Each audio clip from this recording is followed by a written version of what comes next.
Like most of us, Sharon Byerley's doing her bit to conserve water around the home, but there's one room which is still very thirsty. Just the amount of washing that I have to do with around the house with the clothes, the school uniforms, towel sheets, there's a lot of washing goes on. Sharon's already gone some of the way by reusing washing machine water on her garden. We recycle our grey water, but I'm sure that there's more that I can be doing to save more water.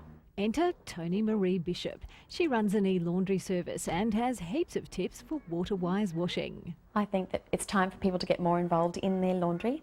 Toni-Maree's first suggestion, reconsider how often you're washing things. Firstly, in the bedroom. Most people wash their sheets and pillowcases once a week. You can possibly stretch that out to as far as 2 weeks if you do some airing in that time. Hang the sheets and pillowcases on the line. Old habits die hard, but we are in a drought. And here's another one. As kids, we were all taught to make our beds. Well, now we're being told maybe it's not such a good idea. If the bed is left unmade, then there is less inclination for germs and things, dust mites, to move in and stay there with you that night. So we also have another product in such a situation, which is a eucalyptus oil that you can spray on the sheets and pillowcases, and it will deter dust mites and leave you with a beautiful fresh smelling bed. And sheets that'll last the distance between washes. In the bathroom, again, the advice is to try to get more life out of your towels. Do they really need a wash or just drying out? Put them in the dryer or hang them out in the sunshine to fluff them back up again and dry them, because it's the dampness that creates the smells.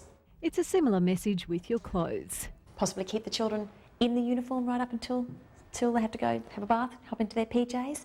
And then there is the marks that they leave all over everything.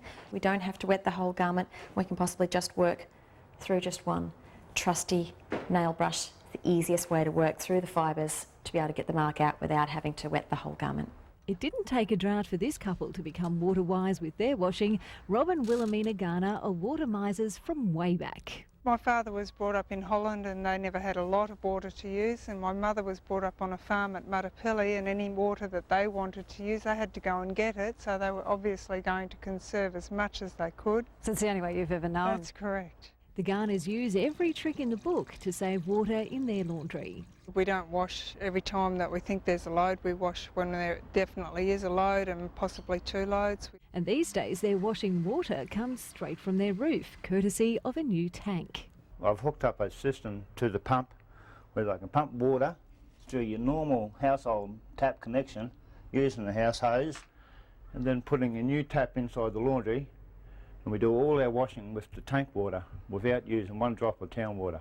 When the washing's done, the grey water goes straight back on the garden.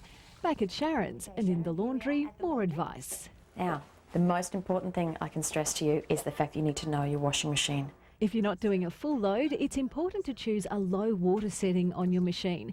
But wherever possible, Toni-Maree says hold off washing until you do have a full load. Most people are afraid of is the fact they're afraid to overfill.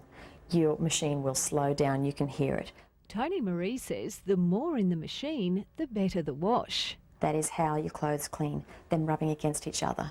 The turnstile that we all think actually does the cleaning is really just agitating those clothes to rub against each other.